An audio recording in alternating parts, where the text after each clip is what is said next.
बचाओ, बचाओ, बचाओ।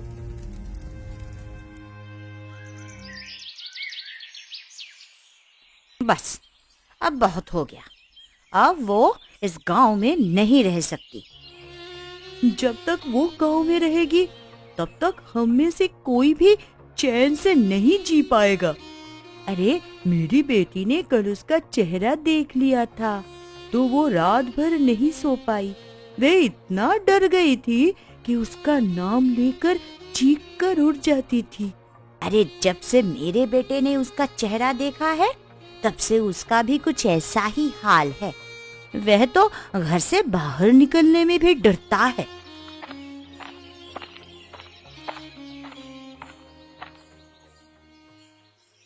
तुम सब किसके बारे में बात कर रहे हो? अरे, इस गांव में एक ही तो है जिसका चेहरा देखकर हमारे बच्चे डर जाते हैं। अगर तुम्हारे बच्चे उसका चेहरा देखकर डरते हैं तो तुम सब उन्हें समझाती क्यों नहीं? अरे, हम सब अपने बच्चों को क्या समझाए? तुम सब अपने बच्चों को ये समझाओ कि जैसा उसके साथ हुआ है वैसा किसी के साथ हो सकता है। तुम्हारे साथ भी तो हो सकता है ना? अगर तुम में से किसी के साथ वैसा हुआ और तुम्हारे बच्चे तुम्हें देखकर डरने लगे तो क्या तुम उन्हें छोड़कर चली जाओगी? तुम हमेशा ये फालतू की बातें मत करो मुनिया ताई। हम में से कोई तुम्हें कुछ भी नहीं कह रहा है तो इसका मतलब ये नहीं कि तुम फालतू की बातें करने लगोगी। मैं तो बिल्कुल सही कह रही हूँ। तुम्हें ही मेरी बात गलत लग रही है तो मैं क्या करूँ? चल भाई, आज लकड़ियां नहीं काटनी क्या तुझे? क्या हुआ भाई, तू किन ख्यालों में खोया हुआ है? अब मैं तुझे क्या बताऊं, तू सब कुछ तो जानता है। हाँ, मैं सब जानता हूँ, लेकिन अब उस घटना के बारे में सोचते रहने से क्या होगा? अब जो हो गया उसे बदला तो नहीं जा सकता ना। तू बिल्कुल सही कह रहा है विनोद। चल, अब सूखी लकड़ियां काटकर बाजार में बेचते हैं। आखिर हम लकड़हारे जो ठहरे, और सबसे अच्छे और पक्के दोस्त भी। ये हुई ना जिंदा दिली वाली बात। बहू, अरे जा, कुएं से पानी ले आ। घर में एक बूंद पानी नहीं है। तू खाना बनाकर रखना, मैं खेत जा रही हूँ।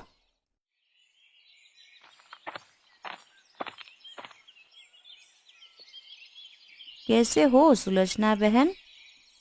मैं बिल्कुल ठीक हूँ रश्मि बहन। तुम कैसी हो? मैं तो बिल्कुल ठीक हूँ। अब तुम्हारे घाव कैसे हैं?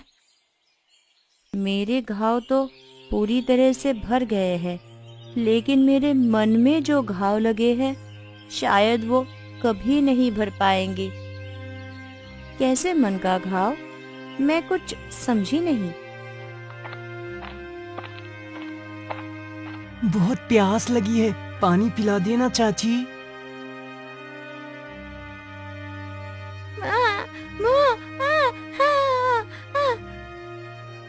मैं इन्हीं घाव की बात कर रही थी। अब मेरी जिंदगी पूरी तरह बदल चुकी है। पहले जैसा कुछ भी नहीं रहा। पहले जो बच्चे मेरे गोदी में खेलते थे अब वही मेरे चेहरे देखकर डरकर मुझसे दूर भाग जाते हैं। नव्या की माँ, जल्दी से खाना और पानी ला दो, फिर मुझे लकड़ियां बेचने भी जाना है। पिताजी, माँ ने आज खाना नहीं बनाया। और तुम्हारी दीदी कहाँ है? उसने भी खाना नहीं बनाया क्या? वो तो खेत गई है।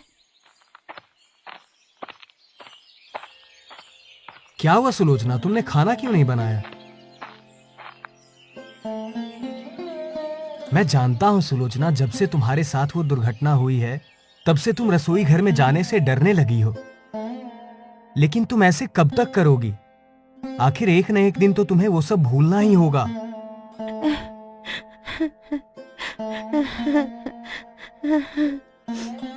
वह बात नहीं है जी। मैं कुछ और ही सोच रही हूँ। तुम क्या सोच रही हो? मैं ये सोच रही हूँ कि क्या इंसान का चेहरा ही मायने रखता है, उसके मन और आचरण के कोई मायने नहीं है। मैं तुम्हारी बात समझा नहीं। जब मेरा चेहरा सुंदर था तब लोग मेरे पास आते थे, मुझे चोरी चोरी निहारते थे, और अब जब मेरा चेहरा जल चुका है तब लोग मेरी तरफ देखना भी पसंद नहीं करते, मुझे देखते ही डरकर भाग जाते हैं। यही दुनिया है भाग्यवान। ऊपरी सुंदरता सब देखते हैं, मन कोई नहीं टटोलता। अगर लोग मन देखने लगे ना, तो आज काला गोरा दुबला पतला रूप कुरूप का भेद ही नहीं होता। आप बिल्कुल सही कह रहे हो जी। अरे मैं तो अपने ही ख्यालों में खोई हुई थी। आपके लिए खाना बनाना तो भूल ही गई। अभी जाती हूँ और गर्मा गर्म रोटियां सेकती हूँ। सुलोचना, अरे ओ सुलोचना, कहाँ छुपी बैठी है? बाहर निकल। अरे बहुत हो गया, अब मैं तेरी हरकतें बर्दाश्त नहीं करूंगी। क्या हुआ? तुम दोनों इतने गुस्से में क्यों हो? देख, मैं तुझे एक बात साफ साफ बता देना चाहती हूँ। तुझे देखकर हमारे बच्चे डर जाते हैं, इसलिए तू अपना चेहरा छुपा कर रखा कर। हाँ, और मेरी बात मान तो तू घर से बाहर ही मत निकला कर। पहले की बात और थी और अब की बात और है। आखिर सुलोचना ने ऐसा क्या किया है जो तुम दोनों इससे इस तरह बात कर रही हो? इसने जो कुछ भी किया है इसे अच्छी तरह मालूम है, इसी से पूछ लेना। ये दोनों किस बारे में बात कर रही थी सुलोचना? इन्होंने तुम्हें इतना कुछ सुनाया, लेकिन तुमने इनकी बात का जवाब नहीं दिया। बताओ तो सही, आखिर हुआ क्या है जो तुम्हारी सहेलियों ने इतना कुछ? ये नहीं बताएगी, मैं आपको सब कुछ बताती हूँ।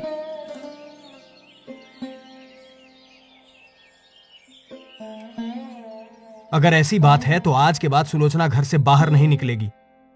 लेकिन इसमें सुलोचना बहन की क्या गलती है? मैं जानता हूं इसकी कोई गलती नहीं है, लेकिन मेरी पत्नी को कोई भला बुरा कहे वो मैं बर्दाश्त नहीं कर सकता। अरे क्या हुआ बहू, रो क्यों रही हो? तुम जानती तो हो माँ, जब से इसके साथ वो हादसा हुआ है तब से लोगों का व्यवहार इसके प्रति एकदम बदल गया है। बस यही बात ये बर्दाश्त नहीं कर पा रही है। मेरे साथ चल और बता तुझे किसने क्या कहा। मैं अभी सबकी खटिया खड़ी करती हूँ। मेरे बहू को भला बुरा कहने की हिम्मत किसकी हुई? अच्छा हुआ तुम दोनों मुझे यही मिल गए। मैं तुम्हारे घर ही जा रही थी। अगर आज के बाद तुम में से किसी ने भी मेरी बहू को उल्टा सीधा कहा तो मुझसे बुरा कोई भी नहीं होगा।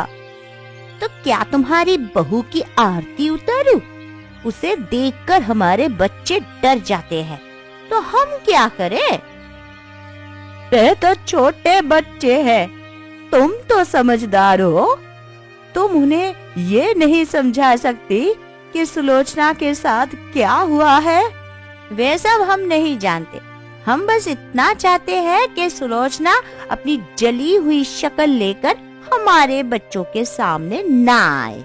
बस तुम तीनों कान खोल कर सुन लो, सुलोचना जहाँ चाहेगी वहाँ जाएगी। यह गांव या यह कुआं किसी की जागीर नहीं है। अगर उसे किसी ने कुछ कहा तो ये सोच लेना कि अगर वह तुम्हारे बातों के जवाब नहीं देगी तो मैं जवाब देने में पीछे नहीं हटूंगी, समझी? इन तीनों के साथ ऐसा ही होना चाहिए। माँ, मैं लकड़ी बेचने जा रहा हूँ।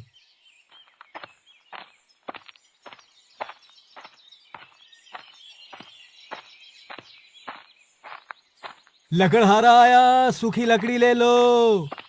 लकड़हारा आया, सूखी लकड़ी ले लो। ए लकड़हारे, लकड़ी क्या भाव दी? ज्यादा नहीं भैया, सिर्फ 50 रुपए में पूरा बोझा ले लो। तुम बहुत ज्यादा दाम लगा रहे हो, कुछ कम करो। भैया बोझा भी तो बड़ा है, और सूखी लकड़ियां लाने के लिए जंगल में बहुत अंदर तक जाना पड़ता है, बहुत मेहनत भी लगती है। उसी के हिसाब से दाम लगाए हैं मैंने। ठीक है, तो फिर मैं 45 रुपए दूंगा, इससे 1 पैसा ज्यादा नहीं दूंगा। देना है तो दो, नहीं तो आगे जाओ। ठीक है भैया, लाओ दो 45 रुपए। मैं भी तुम दोनों के साथ खेलूं? नहीं, मैं तेरे साथ नहीं खेलूंगी। और मैं भी नहीं खेलूंगा। लेकिन तुम दोनों मेरे साथ क्यों नहीं खेलोगे? अभी तक तो हम तीनों साथ में खेलते थे। मेरी माँ ने मुझे तेरे साथ खेलने से मना किया है। और मैं भी नहीं खेलूंगा। मेरी माँ ने भी कहा है कि अगर मैं तेरे साथ खेलूंगा ना तो वो मुझे अंधेरे कमरे में बंद कर देगी। तुम दोनों मेरे सबसे अच्छे दोस्त हो ना? चल ठीक है, तू खेल ले हमारे साथ। मैंने तुझे मना किया था ना कि तू उस जलमुही की बेटी के साथ मत खेलना। तू आज घर चल, मैं तुझे बताती हूँ। नीलम, तू भी अपने घर जा।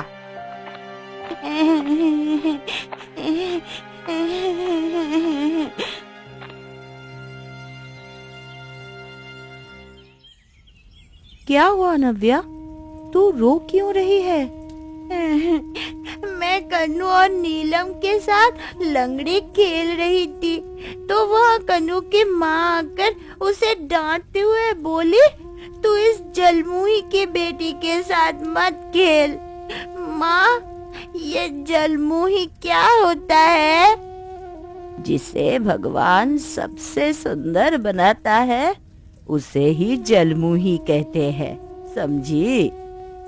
मेरी माँ का मुंह जला हुआ है, तो क्या वे सबसे सुंदर है? हाँ, तेरी माँ सबसे सुंदर है। नव्या की माँ, मैं घर आ गया हूँ, खाना लगा दो।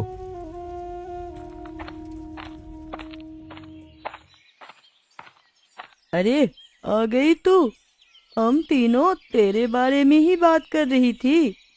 तुम तीनों जरूर मेरे पीठ पीछे मेरी बुराई कर रही होगी।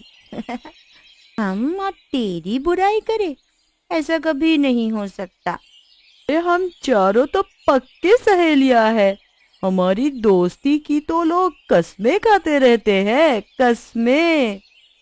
तो फिर बताओ, तुम तीनों मेरे बारे में क्या बातें कर रही थी? अरे, सरिता मुझसे कह रही थी कि सुलोचना इस गांव की सबसे सुंदर औरत है। तुझसे शादी करके तेरे पति की तो किस्मत ही खुल गई। एक तो तू इतनी सुंदर है और ऊपर से इतनी समझदार भी है। न जाने तुम तीनों क्या क्या बातें करती हो। अरे हमारी बातें छोड़, तू ये बता कि तुझे इतनी देर कहाँ लग गई? मुझे पता है सुलोचना देर से क्यों पानी भरने आती है। पता है तो जल्दी बताओ मुनिया ताई। सर्दियाँ आने वाली है ना, इसीलिए सुलोचना देर रात तक स्वेटर बुनती रहती है और सुबह देर से जगती है, इसलिए वे यहाँ तुम सब के बाद पहुँचती है। अच्छा, तो ये बात है। फिर ठीक है, अब मैं तेरे घर आऊंगी। मुझे भी सीखना है स्वेटर कैसे बुनते हैं। मैं भी तेरे घर आऊंगी, मुझे भी स्वेटर बुनना सिखाना। अरे जब तुम दोनों सुलोचना के घर जाओगी तो मैं पीछे कैसे रह सकती हूँ? मुझे भी सीखना है स्वेटर कैसे बुनते हैं। हाँ हाँ ठीक है, तुम तीनों मेरे घर आ जाना। इसी बहाने हमारे बातें भी हो जाएंगी। अरे ना बाबा ना, तेरी बातें कभी खत्म ही नहीं होती। तू हमसे बातें मत करना, बस हमें स्वेटर बुनना सिखा देना। और हाँ, तू अपनी खूबसूरती का राज भी हमें बता देना। ठीक है, जैसा तुम सब कहो।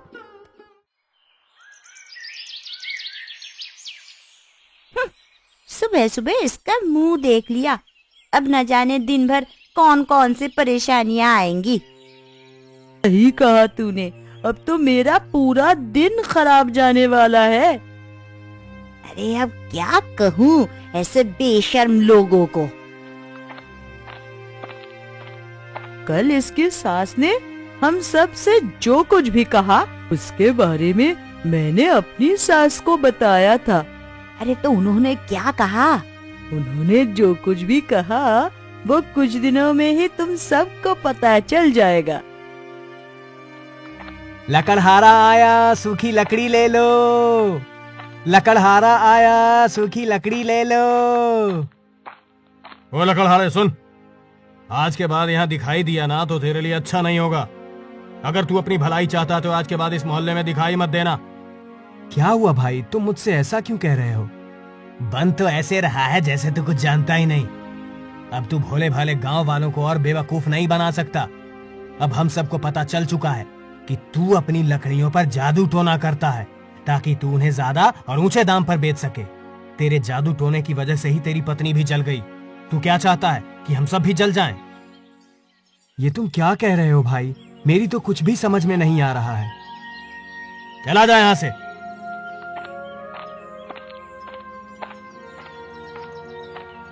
आज गांव के लोगों को न जाने क्या हो गया है, कैसी अजीब बातें कर रहे हैं।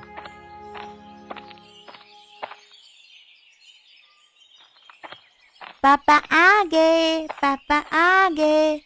पापा आज मेरे लिए खाने को क्या लाए हो? अरे क्या बात है, आज तो बहुत परेशान लग रहा है।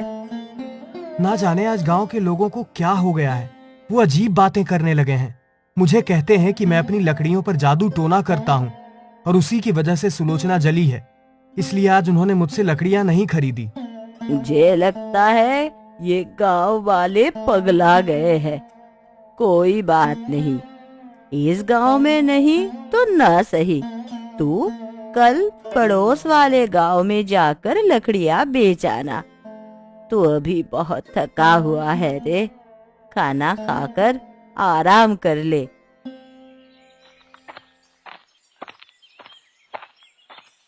मैं तेरा वहाँ चौराहे पर इंतजार कर रहा हूँ और तू यहाँ सिर पर हाथ रखकर बैठा है। क्या हुआ, जंगल नहीं चलना क्या? नहीं विनोद भाई, मुझे जंगल नहीं जाना। क्या बात है, तू कल भी जंगल नहीं गया था? तबीयत पानी तो ठीक है ना? तबीयत पानी तो सब ठीक है, तू खुद देख ले, पूरे आंगन में लकड़ियों के बोझे रखे हुए हैं। न जाने क्यों मुझसे कोई भी लकड़ी खरीदने को तैयार ही नहीं है। लोगों को लगता है कि मैं लकड़ियां बेचने के लिए जादू टोना करता हूँ। मुझे लगता है तेरे खिलाफ किसी ने बहुत बड़ी साजिश रची है। लगता तो मुझे भी ऐसा ही है, लेकिन मेरी किसी से कोई दुश्मनी नहीं है, तो फिर वो कौन है जो मेरे साथ ऐसा कर रहा है?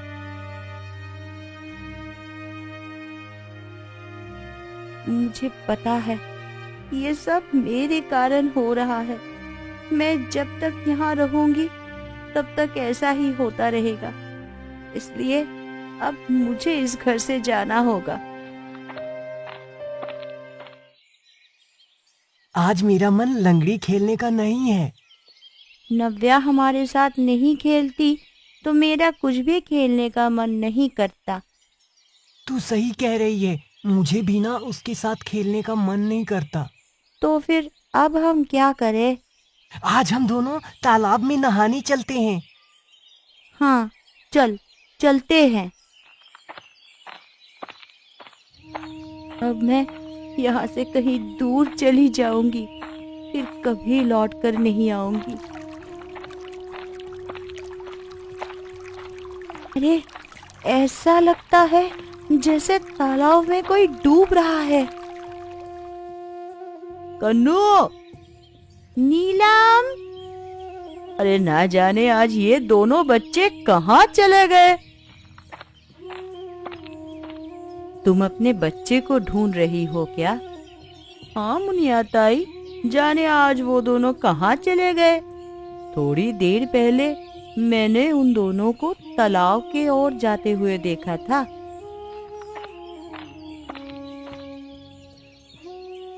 तू मेरे बच्चों के साथ क्या कर रही है? दूर हट इनसे। माँ, आप चाची को डांटो मत। इन्होंने हम दोनों को तालाब में डूबने से बचाया है।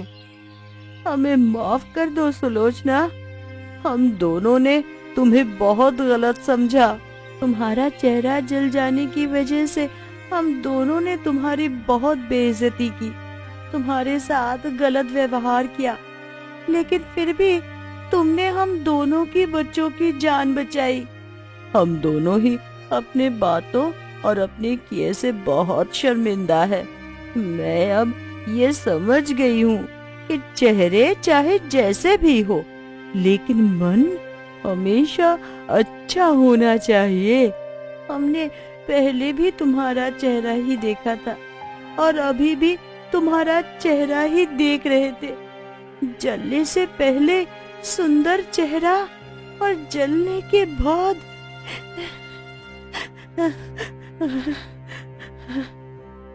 कोई बात नहीं, जो होना था वो हो गया। अब मैं अपनी यह शक्ल लेकर इस गांव से दूर जा रही हूँ। नहीं नहीं, तुम इस गांव से कहीं नहीं जाओगी। मुझे मत रोको, मुझे यहाँ से जाने दो। मेरी वजह से अब मेरे पति से कोई भी लकड़ियाँ नहीं खरीदता। उल्टा लोग उन पर इल्जाम लगाते हैं कि वो लकड़ी बेचने के लिए जादू टोना करते हैं। मेरी वजह से वो बहुत परेशान रहते हैं। मैं अब और उन्हें परेशान नहीं कर सकती। वो सब तुम्हारे वजह से नहीं, बल्कि मेरी, कोमल और संध्या की वजह से परेशान हो रहा है। तुम लोग ने जो मेरे साथ किया उसके लिए तो मैं तुम्हें माफ कर दूंगी, लेकिन मेरे पति के साथ जो कुछ भी किया उसकी माफी तुम उन्हीं से मांगो।